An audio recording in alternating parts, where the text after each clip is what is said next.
जय हिंद दोस्तों। मौका और दीजिए सर, प्लीज एक मौका दीजिए सर, प्लीज सर। हर किसी को अव्वल नंबर चाहिए, डॉक्टर, इंजीनियर, मैनेजमेंट, इससे कम तो बर्दाश्त ही नहीं। 95.5%।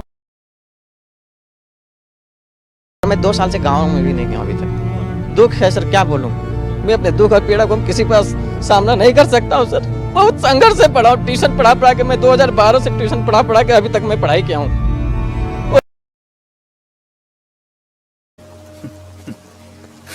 वो बेवकूफ सोच रहे हैं कि इधर प्रेशर पड़ने की वजह से मर गया, और पिछले 4 साल से जो यहाँ प्रेशर पड़ रहा है उसका क्या? वो तो रिपोर्ट में है ही नहीं। सिस्टम को दोष दे रहा हूँ सर। मेरे पास कुछ स्टैटिस्टिक्स हैं सर। सुसाइड्स में इंडिया नंबर 1 है सर। हर 1.5 घंटे में कोई ना कोई स्टूडेंट सुसाइड अटेम्प्ट करता है सर। यहाँ पे स्टूडेंट्स बीमारी से कम और सुसाइड से ज्यादा मरते हैं। कुछ तो 5 लाख से ज्यादा बच्चे 95+ % स्कोर करते हैं। कितना? 95+। और टोटल हमारे यहाँ IIT, JEE, नीट, MBBS और UPSC जैसे एग्जाम्स में टोटल सीट्स कितनी हैं? 65,000। केवल 65,000 सीट्स हैं। अब इन 65,000 सीट्स ही बच्चों का करियर डिसाइड करते हैं कि वो बच्चा आगे जाएगा या पीछे जाएगा। यही कारण है कि देश में बेरोजगारी दर इतना ज़्यादा है। आज कोचिंग इंस्टीट्यूट हमसे क्या कहते हैं कि आपको तो बस एक ही सीट ना चाहिए, और उस एक सीट के चक्कर में आपके साथ स्कैम कर दिया जाता है। कोचिंग इंस्टीट्यूट का आज का बूफे है अप्रॉक्स 65 लाख करोड़, 64 लाख करोड़ का उनका बूफे है। उनका तो कुछ नहीं बिगड़ेगा, लेकिन आपका बहुत कुछ बिगड़ जाएगा। आज इस वीडियो के अंदर हम ये समझेंगे कि हर एक एग्जाम की रियलिटी क्या है। आखिर जो कॉम्पिटिटिव एग्जाम की कोचिंग होती है उनका तो ठीक है, लेकिन क्लास 9 to 12 की कोचिंग का क्या मोटिव है? क्लास 9 to 12 की कोचिंग हमें इसलिए करनी पड़ जाती है क्योंकि स्कूल सेक्टर में पढ़ाया ही इस तरीके से जाता है ताकि हमें कोचिंग की ज़रूरत पड़े। आज इस वीडियो के अंदर मेन 3 एग्जाम हैं, JEE, नीट और UPSC के बारे में समझेंगे कि आखिर इन तीनों एग्जाम की रियलिटी क्या है और आखिर इसमें जाना सही है या गलत। देखिए, इंडिया के अंदर IIT के अंदर टोटल सीट्स कितनी हैं? 17,350। इसके लिए फॉर्म कितने भरे जाते हैं?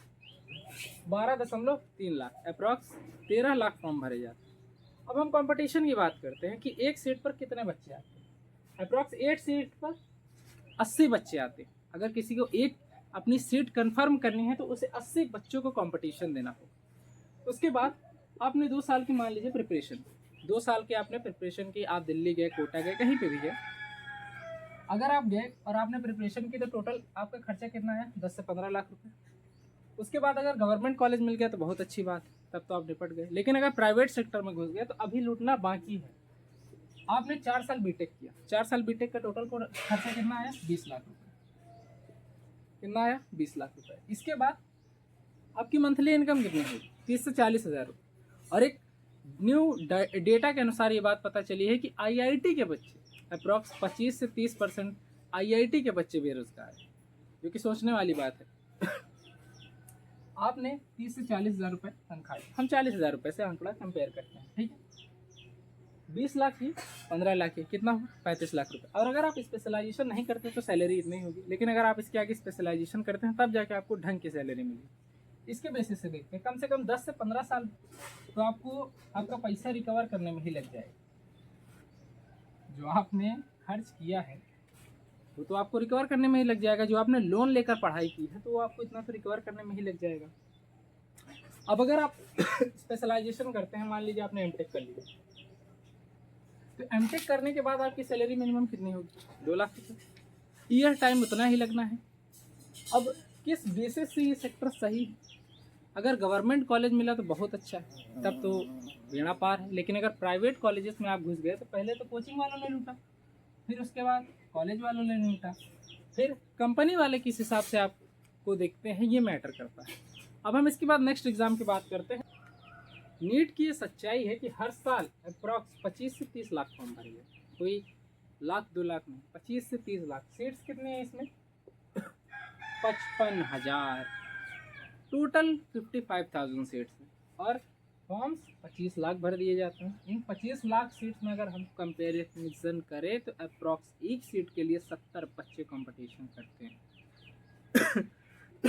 माफ़ कीजिएगा, एक सीट पे अगर 70 बच्चे कंपटीशन कर रहे हैं तो कंपटीशन बहुत हाई लेवल का है, छोटा मोटा कंपटीशन नहीं है।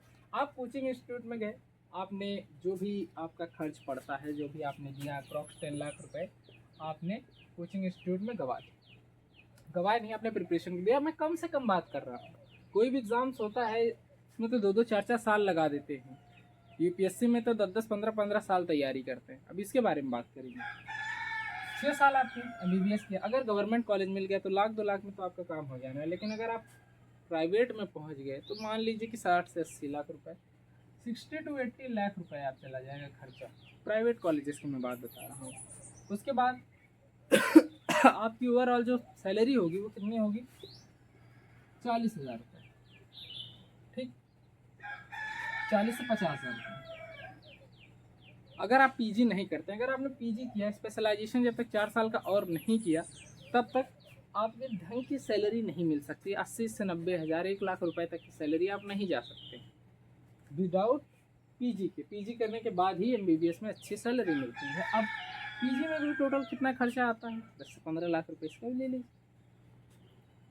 ओवरऑल किसी भी पेरेंट्स ने, किसी ने भी 1 करोड़ रुपए खर्च किया इसके ऊपर, अपने बच्चे के ऊपर, और उस 1 करोड़ रुपए का पूरा डिपेंडेंस किस पे है? कि उसकी सैलरी से, कि जब बच्चा कमाने लगेगा तो वो भरेगा, ठीक। अगर हम बात करें पीजी करने के बाद, कितना है पीजी करने के बाद का? पीजी करने के बाद 1 लाख रुपए आप मान कर चलिए, ठीक। अगर हम 5 साल का देखें तो 50 अप्रॉक्स, उसे कम से कम 10 साल लगे जाने हैं टोटल। कुछ उसका भी तो खर्च होगा। अगर हम 10 साल ले लें तो 10 ईयर्स उसे अपने पढ़ाई का खर्च जो था उसको ही पूरा करने में लग जाएगा। अब मिडिल क्लास का आदमी तो उसको अफोर्ड कर ही नहीं सकता है। और भारत के अंदर रिचेस्ट फैमिली तो कम से कम है, पुअर और मिडिल क्लास की फैमिली ज़्यादा लाइक करती हैं। यही रीज़न है कि जब एग्ज़ाम क्लियर ना हो पाने के बाद, इन 55,000 में सिलेक्शन ना हो पाने के बाद जो यूथ है वो बेरोज़गार घूमता है। अगर सिलेक्शन हो गया तो बहुत अच्छी बात है, जीवन संवर जाएगा। लेकिन अगर नहीं हो पाएगा तो आप तो बेरोज़गार ही घूमेंगे। कोचिंग इंस्टीट्यूट कभी भी ये सच्चाई नहीं बताती।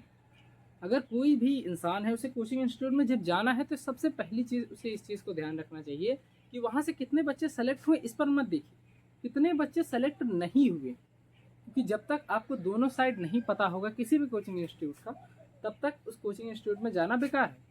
दोनों पक्ष को ही जाने तभी वो चीज़ सही है। और अगर जब जान जाएंगे कि आप कितने बच्चे यहाँ से निकले हैं, तब आपको पता चलेगा कि सच्चाई क्या है। जब आप देख लेंगे कि 100 में से 5 बच्चे 6 बच्चे निकल कर जा रहे हैं हर साल, तब आपको पता चलेगा कि आखिर रियलिटी क्या है इंस्टीट्यूट की।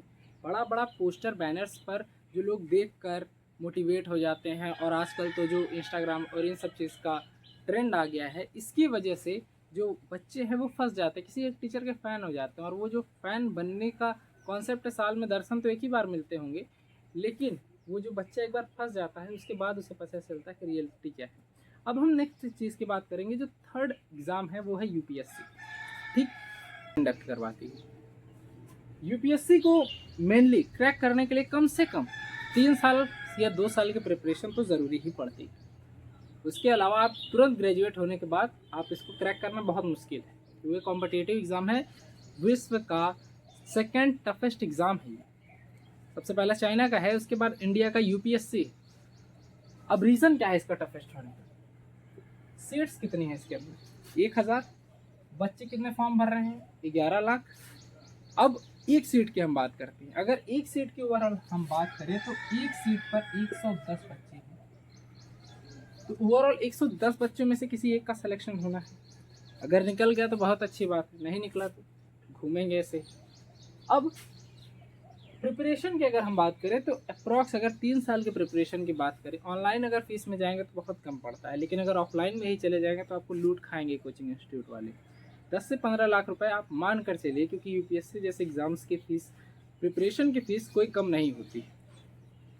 आपसे इतना पैसा लिया गया, प्लस में कोई गारंटी नहीं देते हैं कि नहीं हम आपको एग्ज़ाम क्रैक करवा ही देंगे। अगर गारंटी दे तो आपको जाना भी चाहिए। पेरेंट्स को भी इस बात को समझना चाहिए कि 10 से जब 15 लाख बच्चों का जब कंपटीशन है, तो अगर करियर डिसाइड करने की बात है तो वो बच्चे पर छोड़ देना चाहिए कि किस फील्ड में जो उसे अच्छा लगे। अगर आप ज़बरदस्ती भेजेंगे और उसका इंटरेस्ट नहीं है तो कंपटीशन इतना ज़्यादा है कि वो बहुत पहले ही छट के वापस चला आए। विदाउट इंटरेस्ट कोई इसमें क्रैक नहीं कर सकता, और ओवरऑल इसमें स्टूडेंट्स की भी गलती नहीं है। गवर्नमेंट ने भी एजुकेशन सिस्टम ऐसा बना रखा है कि बच्चा सब मिला करके यही सोचता है कि मुझे नौकरी के सेक्टर में ही जाना है। अगर कोई इंजीनियर बनता है बीटेक करके तो ज़रूरी नहीं है कि वो नौकरी ही करे। आखिर ओला उबर के ओनर कौन से उन्होंने नौकरी की, लेकिन आज उनका ओला उबर पूरे वर्ल्ड में चल रहा है। इसी तरीके से अगर एजुकेशन सेक्टर में कुछ बदलाव किए जाए तो वो नौकरी के बजाय खुद का भी कुछ करके बहुत बड़ा कर सकते हैं, लेकिन उन्हें इस तरीके से घुमा दिया जाता है कि वो नौकरी के चक्कर में फंसकर ही पूरी लाइफ बर्बाद कर देते हैं। माफ कीजिएगा। और सबसे बड़ी चीज़, कोचिंग इंस्टीट्यूट जो आज के टाइम पर एक बहुत बड़ा स्कैम है इंडिया के अंदर, जिसका बूफे 64 लाख करोड़ का है। आप समझिए, अगर कोई भी कोचिंग इंस्टीट्यूट बच्चे के लिए पढ़ा रहा होता तो उसका इतना बड़ा वैल्यू कहाँ से बनता, इतना बड़ा उसका मनी का स्टोर कहाँ से होता। दैट मीन्स कि education in that time in India is a business. Overall अगर हम इंडिया में बात करें तो ये सिर्फ एक धंधा बनकर रह चुका है। आज एजुकेशन का मतलब सिर्फ और सिर्फ बिजनेस है। उन्होंने आपको तो फंसा दिया, लेकिन आपने इस चीज़ को नहीं ध्यान दिया कि कितने बच्चे यहाँ से क्रैक करते हैं। लास्ट एक और सेक्टर बचता है, वो है कॉमर्स सेक्टर। उसकी भी बात कर लेते हैं। कॉमर्स सेक्टर में अगर हम बात करें तो सबसे जो मेन चीज़ है, जो बच्चा सोचता है कि मुझे इस सेक्टर में जाना है, वो है सीए यानी कि चार्टर्ड अकाउंटेंट। इसमें इस साल की अगर मैं बात करूँ तो अप्रॉक्स 10 से 11 लाख बच्चे इन्होंने फॉर्म भरा था। 10 से 11 लाख में से हुआ कितना, 28.90%। इसके 3 फेजेस में एग्जाम्स होते हैं, इसका कोई कॉलेज नहीं। हो कितने बच्चों का, 28.90%। ये एक ईजीएस्ट सेक्टर पड़ता है क्योंकि इसका जो सब्जेक्ट है, इसके जो चीज़ है, अकाउंट्स है, बिजनेस, ये काफ़ी इजी सब्जेक्ट है। तो जो इजी सब्जेक्ट है बच्चा उसमें कूद जाता है, लेकिन ये नहीं देखता कि सिलेक्शन कितने का हो रहा है। अगर ये सिलेक्शन दर, ये सीट्स नहीं बढ़ाई गई और अगर सेक्टर को ऐसा ही रखा गया तो वो दिन दूर नहीं है कि जब 100 में से शायद ही 1-2 बच्चे ऐसे होंगे जिनके पास रोज़गार होगा, ढंग का रोज़गार होगा, नहीं तो एटलीस्ट ऑलमोस्ट बेरोज़गार होंगे। सीट्स को बढ़ाना चाहिए, इस चीज़ को गवर्नमेंट को ध्यान देना चाहिए। मिलते हैं किसी नेक्स्ट वीडियो में किसी नेक्स्ट टॉपिक के साथ। अगर किसी और टॉपिक पर आपको वीडियो चाहिए तो आप कमेंट कर सकते हैं। तब तक के लिए जय हिंद, जय भारत।